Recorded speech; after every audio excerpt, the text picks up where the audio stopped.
तो hello everyone, I welcome you all on this Edutap platform.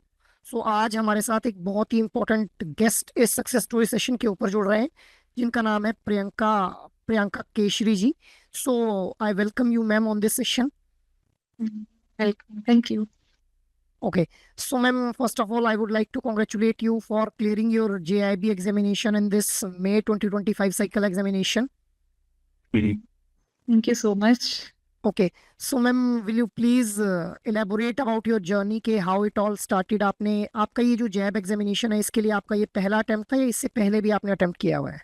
नहीं नहीं, ये मेरा पहला attempt. Okay, it was your first attempt and you right. Cleared all your 4 components in this examination. या Very nice, ma'am, very nice. So ma'am, what was the major source of motivation for you for clearing this examination? मेरा source actually मेरे जो husband है मेरे को बहुत cooperate करते हैं। मैं कोई Okay, भी एग्जाम देती हूँ तो अगर मुझे लगता है कि नहीं होगा नहीं होगा, लेकिन वो मुझे बोलते नहीं होगा बस दे दो, तो बस दे देती हूँ, हो जाता है। great ma'am, great great great.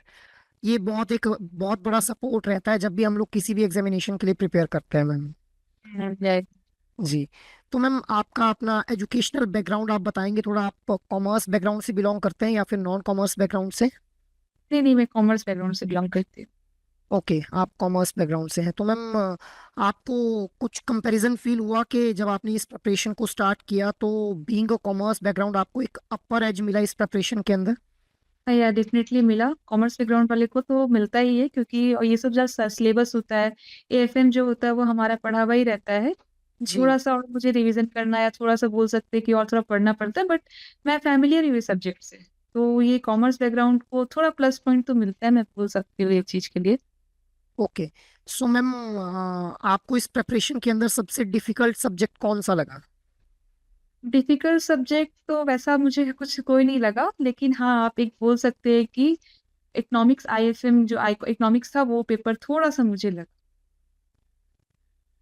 Okay, so ma'am आपने जब अपनी ये प्रिपरेशन की तो आपने किस तरह से जो था वो अपनी पर्सनल और प्रोफेशनल एंड स्टूडेंट लाइफ को मैनेज किया? आपको लगा कि कुछ हर्डल आपको फेस हो रहा है इस प्रिपरेशन के अंदर for managing these 3 lives at a same time?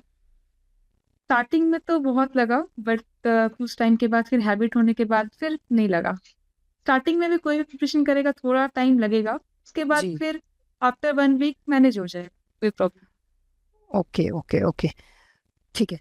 तो मैम आपने जब ये प्रिपरेशन किया तो आपको क्या लगा कि इस प्रिपरेशन के दौरान आपको नोट्स बनाने चाहिए या फिर आपको जो है वो किस तरह से इस प्रिपरेशन को अप्रोच करना चाहिए? स्टार्टिंग में मैं नोट्स बना रही थी, बट एक्चुअल में जी, होता है क्या है ना कि आपको वर्किंग भी करना है, काम जॉब पे भी जाना है, बैंक भी बिल्कुल जाना बिल्कुल। है, घर जाकर के आपको पढ़ना भी है। जी तो जी, वर्क टाइम बैलेंस करने के बाद फिर आप घर पे आकर नोट्स बना रहे हो, फिर याद करो, रिटेन करो, वो मैनेज नहीं हो पा रहा था। मैंने स्टार्ट किया था नोट्स बनाना, बट जी, वो ज़्यादा टाइम तक चला नहीं, कि मैं नोट्स बनाना ओके छोड़ दी और बस वो पीडीएफ से ही थोड़ा पढ़ने लगी, उसी से मेरा हो गया। ओके। सो मैम आपने कौन कौन से सोर्सेज फॉलो किए इस प्रिपरेशन के लिए? मैं एडुटैप का जो ये यूट्यूब में जो वीडियोस था, जो जी लास्ट टाइम जो आप लोग वीडियोस अपलोड करते हैं सेशन वाला, 3 घंटे जी 4 घंटे का, मैं बस वही जी, देखी, मॉक टेस्ट लगाई थी। ओके। सो मैम आपने मतलब सिंगल सोर्स फॉलो किया या मल्टीपल सोर्सेज के ऊपर आपने रिलाई किया? नहीं नहीं, मैं मल्टीपल सोर्स के ऊपर थोड़ा रिलाई की थी। ओके, सो मैम क्या लगा आपको कि मल्टीपल सोर्सेज के ऊपर रिलाई करके जो है वो हम इस प्रिपरेशन को एक अच्छी डायरेक्शन में लेकर के जा सकते हैं या we should rely on the single source? देखिए, वो सब पे अपने अपने डिपेंड करता है कि कौन क्या करते हैं। मेरे को तो जी, मल्टीपल सोर्स बेनिफिट हुआ, बहुत जन को सिंगल सोर्स भी बेनिफिट होता है, बहुत जन को मल्टीपल बेनिफिट भी होता है। तो वो स्टूडेंट पे डिपेंड करता है कि, या जो एग्जाम दे रहे उस पे डिपेंड करता है कि वो क्या सोर्स को आप रिलाई करते हैं। Okay, great great great. So ma'am आपने जब ये जेआईबी का एग्जामिनेशन के लिए आप प्रिपेयर कर रहे थे तो आपने टाइम मैनेजमेंट के अलावा कोई और हर्डल फेस किया इस प्रिपरेशन के अंदर? मैं तो फैमिली के साथ रहती हूँ, तो मुझे थोड़ा फैमिली टाइमिंग भी देना पड़ता है। मैं मैरिड हूँ, जी तो मेरे जी, को अपने भी टाइम देना पड़ता है, मेरे को ऑफिस भी बिल्कुल करना बिल्कुल। पड़ता है, प्लस अपना पढ़ाई भी करना पड़ता है, तो थोड़ा मेरे लिए थोड़ा चैलेंजिंग तो था, बट ठीक जी, है, मैं कर लिया। बिल्कुल बिल्कुल मैम, देखिए आपने जैसा बताया कि आपके जो हस्बैंड है उनकी सपोर्ट की वजह से आप जो है वो काफ़ी हद तक इस टाइम मैनेजमेंट वाले इशू को जो था वो केटर कर पाए। बहुत यस। बढ़िया मैम, बहुत बढ़िया। ठीक है। सो मैम, आप जो है वो इस प्रिपरेशन के अंदर किस तरह से जो था वो अपने टाइम ड्यूरेशन कैसे आपने सेट किया हुआ था? क्या आपकी स्ट्रेटेजी थी कि आप मॉर्निंग में पढ़ते थे या इवनिंग में बैंक से आने के बाद पढ़ते थे? किस तरह से आप पढ़ते थे अपने इस प्रिपरेशन के लिए? मैं नाइट में पढ़ती थी क्योंकि मैं ओके। मॉर्निंग में उनको थोड़ा काम रह जाता था, और सुबह लेट नाइट में लेट से पढ़ती थी तो सुबह लेट से उठती थी, फिर ऑफिस जाना होता था, जी। शाम में आकर के फ्री नहीं होता, तो मैं नाइट में बैठ के पढ़ती थी थोड़ा। ओके। सो मैम, आप फ्यूचर एस्पिरेंट्स को कोई मैसेज देना चाहेंगे with respect to the clearing this JAIIB examination? मैं बस यही बोलना चाहूंगी कि आप मतलब प्रिपरेशन कर रहे हैं तो आपका मोटो होना चाहिए कि हाँ मुझे निकालना है, ऐसा वाला कि नहीं एक दिन पढ़े 2 दिन पढ़े ठीक है हो जाएगा, वो नहीं। अगर बट बस मैम कई बार हो जाता है कि हम स्ट्रेस्ड आउट फील करते हैं, बर्नट आउट फील करते हैं, हमारा मन नहीं कर रहा होता है पढ़ने का, फिर उस टाइम के ऊपर कैसे मोटिवेट करना है खुद को? अगर आपको मन में अगर हो कि मुझे निकालना है तो आप जी। निकाल सकते हो, वो मतलब वो उसमें आपको गाइडेंस की जरूरत नहीं पड़ती है। ओके। अगर मन में है कि नहीं मुझे फर्स्ट अटेम्प्ट में निकालना है या मुझे इस बार एग्जाम निकालना ही है, तो वो अंदर से अगर जितना भी टायर्ड हो, ऑफिस करके आने के बाद तो बहुत ही डिफिकल्ट होता है। मैं जी जी पूरा जी। ऑफिस आकर के फिर वैसे पढ़ना बहुत ज्यादा डिफिकल्ट होता है। बट जी अगर मन में है कि नहीं निकालना है तो फिर निकल जाता है। बिल्कुल मैम, मतलब एक स्ट्रॉन्ग डिटर्मिनेशन अगर आपकी रहेगी तो आपको फिर ये हर्डल्स को मैनेज करना थोड़ा इजी रहेगा।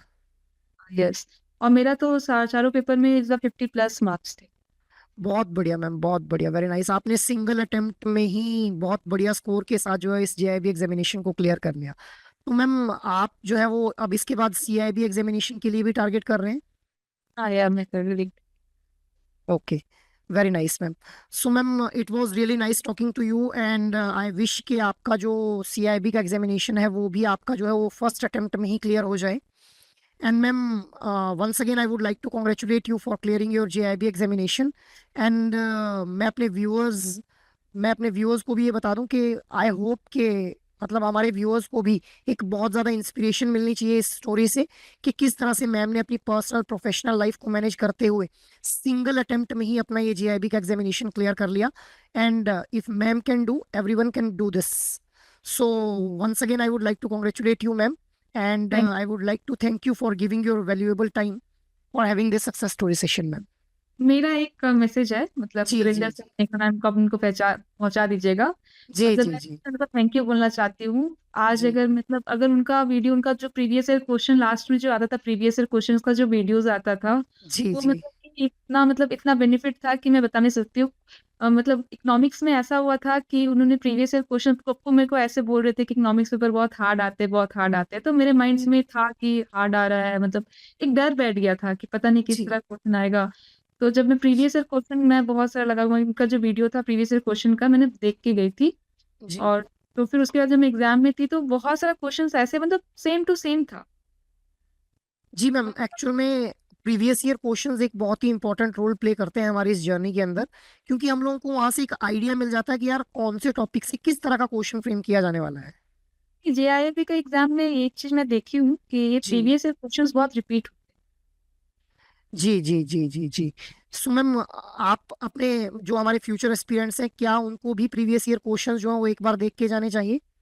नहीं, मैं तो बोलूंगी 3-4 बार देख ले ताकि उनको माइंड में याद हो जाए, रिटेन हो जाए, ताकि मतलब कि उस टाइम अगर है तो सोचने का टाइम नहीं लगेगा। हाँ अरे मैं तो ये पढ़ा हूँ बस ऐसे भी लगा दूं। मेरे साथ ऐसा ही हो रहा था, मैं प्रीवियस ईयर क्वेश्चन इतना पढ़ ली थी, मतलब 2 से 3 बार में पढ़ ली थी, मुझे जी याद हो गया था। मतलब मैं ऐसा एग्जाम में क्वेश्चन में एग्जाम हॉल में दिख रहा था तो मैं पढ़ भी नहीं थी, मुझे उसका आंसर पता था कि क्या आंसर होने वाला है। जी जी जी। ये मैम बहुत एक मतलब आप बोल सकते हैं कि एक एग्जामिनेशन को क्लियर करने में एंड मोमेंट के अंदर अगर आप लोगों ने रिवीजन करना है, सो ये जो हमारे प्रीवियस ईयर क्वेश्चंस हैं ये रामबाण की तरह एक्ट करते हैं एक्चुअल में। या बिल्कुल बिल्कुल, प्रीवियस ईयर क्वेश्चन बहुत ही ज्यादा बेनिफिट करते हैं।